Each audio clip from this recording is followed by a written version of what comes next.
In a remote mountain village, far from the noise and distractions of the bustling world, there lived a humble monk named Pema. Pema was known throughout the region for his simple lifestyle and serene presence. Unlike other monks who carried various belongings and tools, Pema carried only one thing with him wherever he went: an empty bowl. The bowl was unremarkable in appearance. Plain, made of clay, and well worn from years of use. Yet it was always empty. Whether Pema was wandering through the village, sitting in meditation by the river, or visiting the homes of the villagers, the bowl remained empty. The curious habit puzzled the villagers, who often wondered why the monk chose to keep his bowl empty. Pema's life was as simple as his bowl.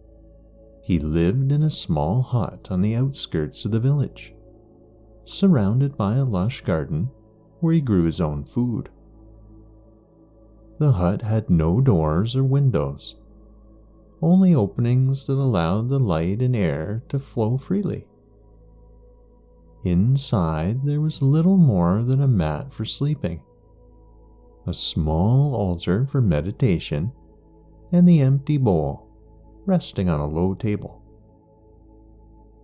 Now, despite the simplicity of his life, Pema was deeply content. He spent his days in quiet contemplation, tending to his garden and offering guidance to those who sought his wisdom.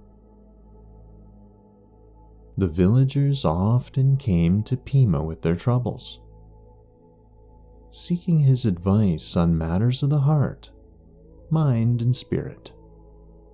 And though Pema spoke little, his words always seemed to carry a profound sense of peace and clarity. But the mystery of the empty bowl continued to intrigue the villagers. Some thought it was a symbol of Pema's detachment from worldly possessions, while others believed it represented a deeper spiritual teaching. Yet no one knew for certain, for Pema rarely spoke of it, and when he did, his answers were often as enigmatic as the bowl itself. One day, a young villager named Tashi, curious and eager to learn, decided to ask Pema directly about the empty bowl.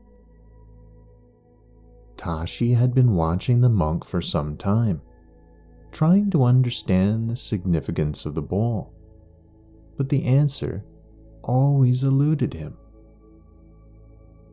With a respectful bow, Tashi approached Pema as the monk sat by the river, the empty bowl resting beside him. "Master Pema," Tashi began, his voice filled with curiosity, "I have observed that you always carry this bowl with you, yet you never fill it with anything. Why do you keep it empty? What is the lesson that it holds?" Pema smiled gently, his eyes soft and wise. He picked up the bowl and held it out to Tashi, allowing him to see its simple, unadorned form.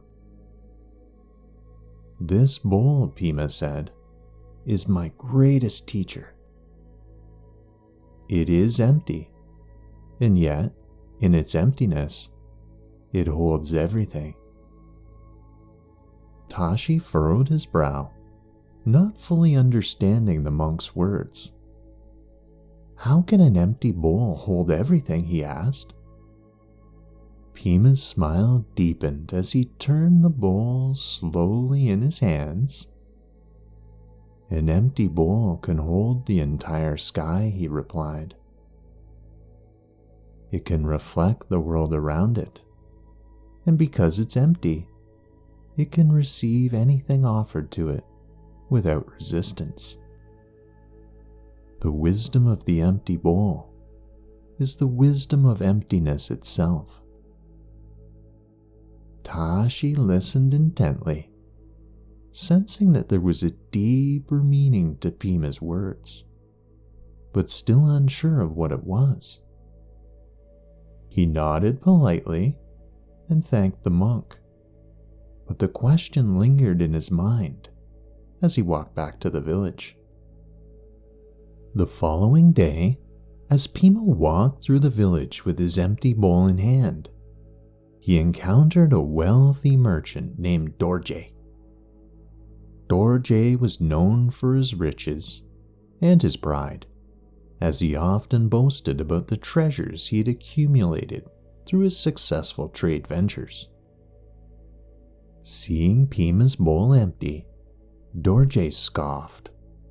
"Monk," he called out, "why do you carry that empty bowl with you?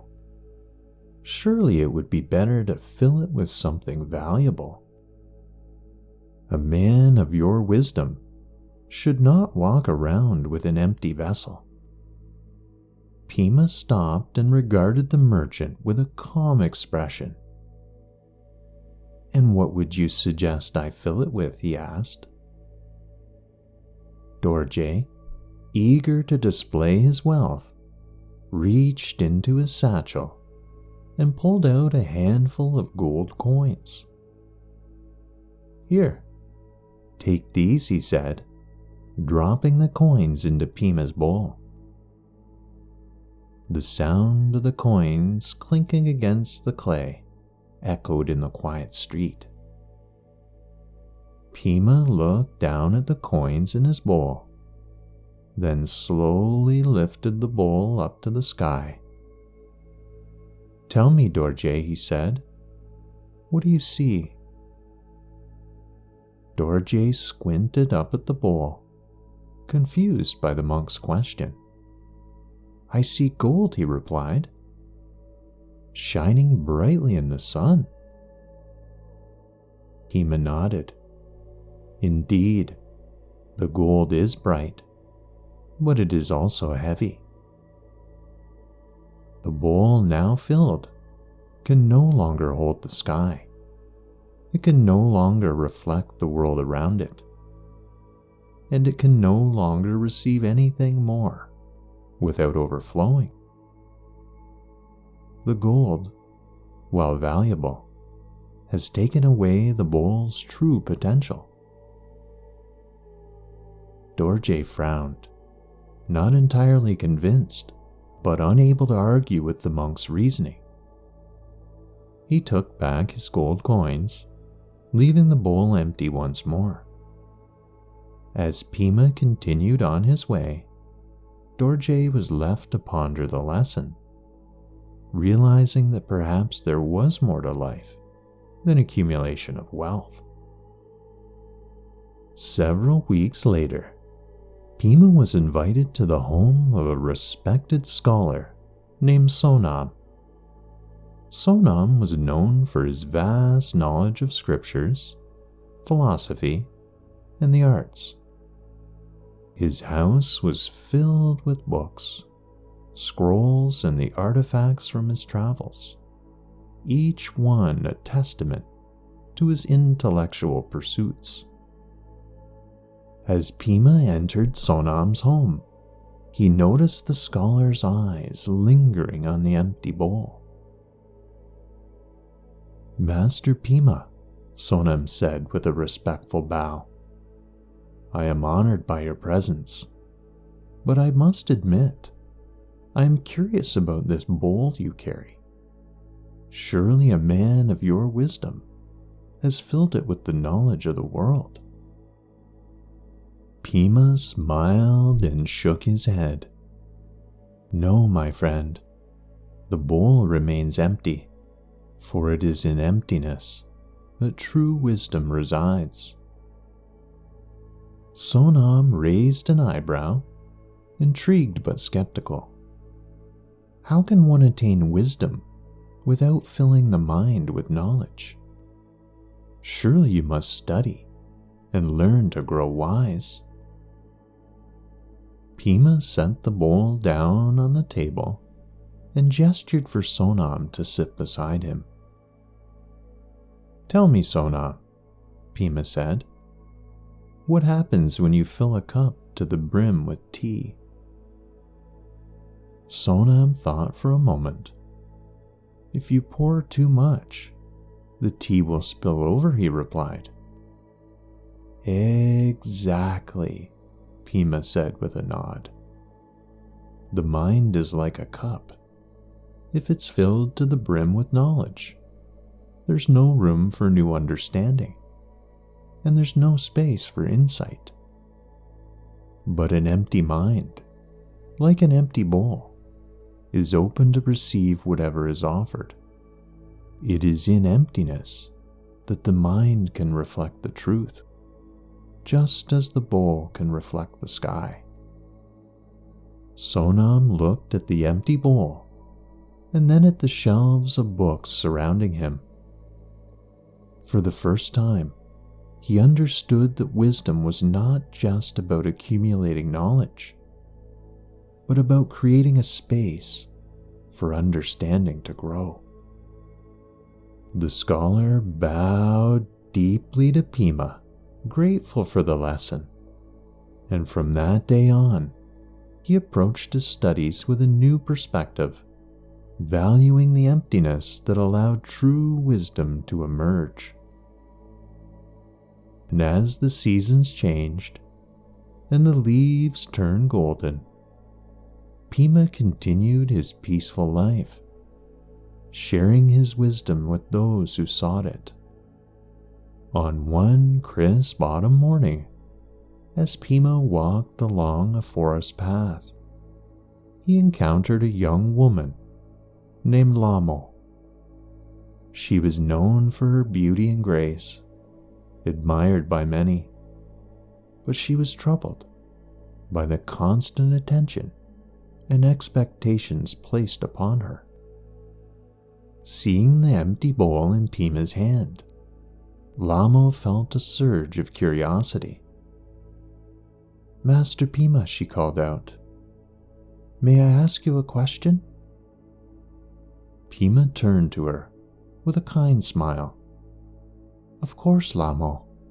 What is on your mind?" Lamo hesitated for a moment before speaking. "I have been praised all of my life for my beauty, but it feels like a burden. I am constantly worried about how others see me, how I measure up to their expectations. How can I find peace when I'm so full of these worries?" Pema considered her words and then held out the empty bowl. "Lamo," he said gently, "this bowl is empty, and because of that, it is free. It does not worry about what it should hold or how it is perceived. It simply exists, open to all possibilities. In the same way, if you empty yourself of the need to be someone in the eyes of others, you will find the freedom to be at peace with who you truly are."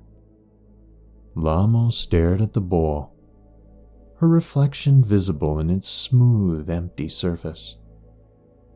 She realized that her concerns about how others saw her were like the contents that could fill the bowl.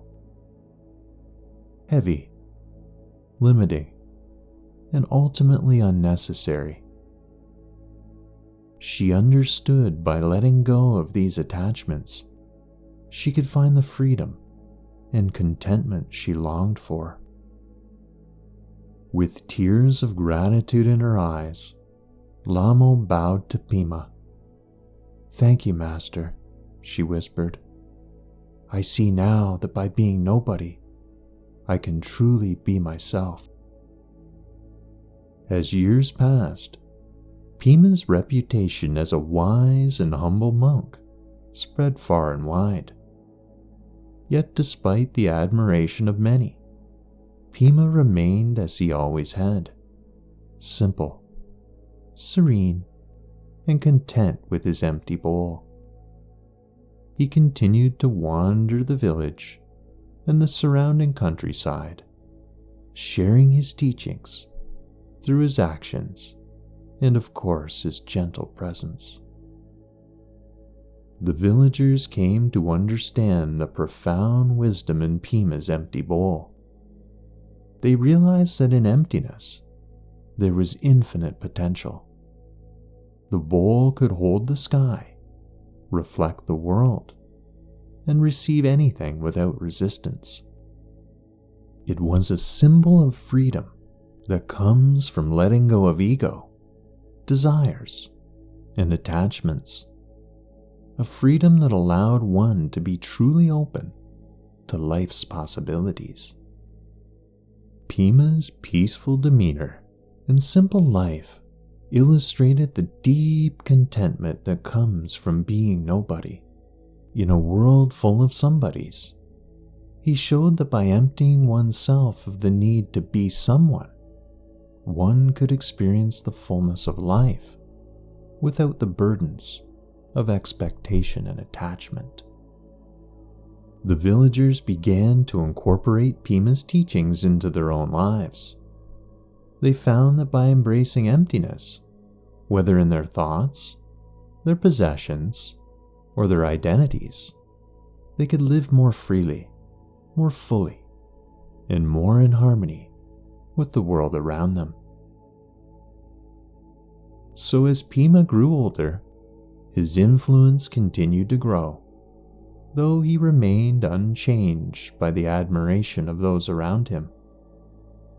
He continued to carry his empty bowl, teaching through his presence and his simple, profound actions. One day, as Pema sat by the river with his empty bowl beside him, a group of young monks approached him. They had heard of Pema's wisdom and had come to seek his guidance. "Master Pema," one of the young monks began, "we have heard of your teachings and wish to learn the wisdom of the empty bowl. Will you teach us?"